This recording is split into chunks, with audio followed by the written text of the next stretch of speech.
Hi, I'm Graham, owner and author of Driving Lessons Online. I don't want to scare you off driving, but I really need to get a message across, so please sit back and let me explain. I personally believe that driving is a privilege, not a right. Okay? And that's a serious statement to hit you with so early in your learning process, isn't it? There's a reason for that, and that's because driving is a serious subject.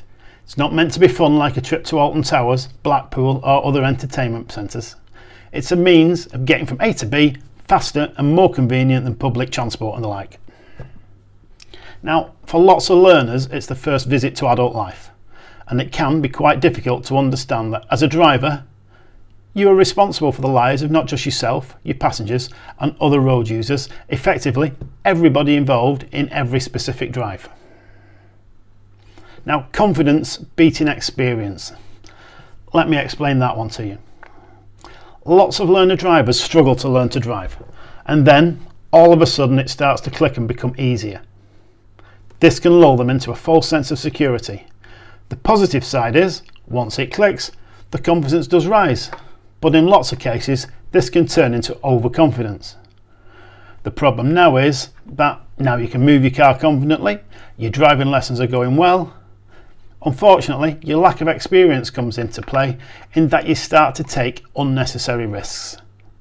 So please, when you drive, don't let your confidence beat your experience. Even passing your driving test does not mean you are a great driver. All it means is you have met the minimum standard, yes, the minimum standard, to start driving alone. And that's where the saying, you only learn to drive after you've passed your test, comes in. There will be so many situations that you haven't yet experienced and haven't even imagined that could happen. Once you have passed your test and have access to your own car, start in quiet places. Remember, the comfort blanket of someone else stepping in if something goes wrong has gone. You are now the one with all the responsibility. Responsibility for your passengers. Not all passengers in your car have chosen to be with you. Okay? For example, babies and children. If they are with you in the car, it is highly likely that you have put them there. You now have responsibility for their well-being. If you're a late breaker and bang your head on the head restraint every time you stop, think how that affects the child as well, who also bangs their head on the child seat. If you take unnecessary risks, how are you going to feel if something happens and you all end up in intensive care? It really doesn't matter whose fault you think it is. I can assure you it isn't the child's fault. Peer pressure. It's so easy to bow to peer pressure when driving, especially for the younger driver. Remember to drive to your own limits and not find yourself being told what to do or when to do something. What can they say? Oh, go faster, turn here, turn the music up. All of the above are examples of your passengers trying to control the driving environment. The only person in control of the environment is you, the driver. If you don't want the radio on, turn it off. It's that simple. Remember, you are in control of the car. You are responsible for the safety of your passengers. You are responsible for other road users.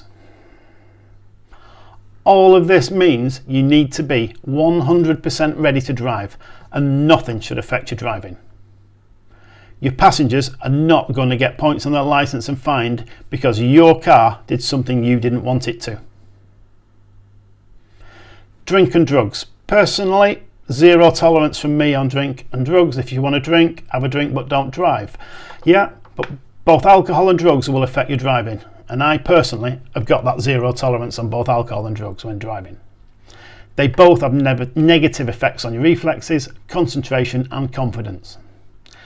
Take a look at the link at the bottom of this lesson of a drink driver as he is arrested at the scene for killing a 7-year-old girl. This could be you. Sorry to be so serious at the start of your driving life, but it's a serious business. That doesn't mean your driving lessons will be boring and serious, but your instructor must get the message across that you are responsible for what happens with your car. Thank you for watching.